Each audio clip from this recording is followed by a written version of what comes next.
I'm Stefan Gates, and I'm completely and utterly, obsessively fascinated by food, where it comes from, what it tastes like, and the extraordinary secrets lurking behind it.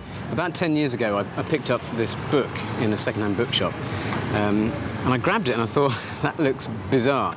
It's called Why Not Eat Insects? One of the most exciting ideas for insect eating, and possibly for the future of the planet, is the whole idea of insect farming, because if you can farm insects and grow them on a massive scale, you could solve some of the world's food problems. Absolutely delicious, and a world of experience of flavours and textures and sweet and sour. How many people will this feed? 200. 200 people, that's rice for 200. Have you had any sleep yet? Not sleep. There is...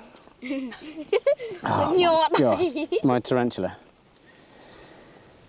Am I dripping with sweat? Because I feel like it. If anyone's feeling squeamish, or you're just about to put your supper onto your lap, look away. That's disgusting.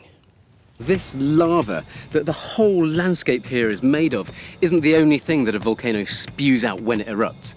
It also produces a colourless gas that irritates the eyes and throat. We've managed to identify 5 of them from my body.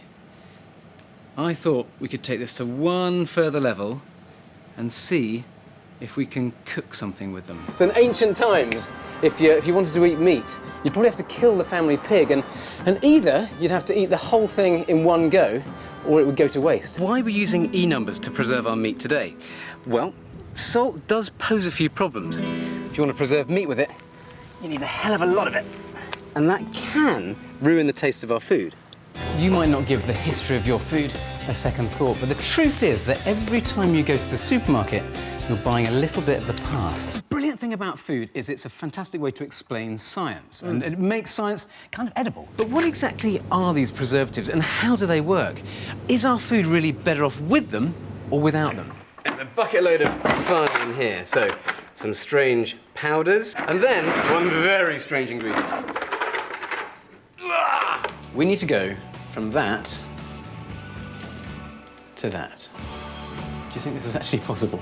The end of the last ice age, the ice retreats, leaving Britain as an island. But it's not until this gets built that we get the first interesting phase in British food. The trouble about history is it's very difficult to evoke the sensations and the emotions that people would have had. But when it comes to food history, it's a bit different.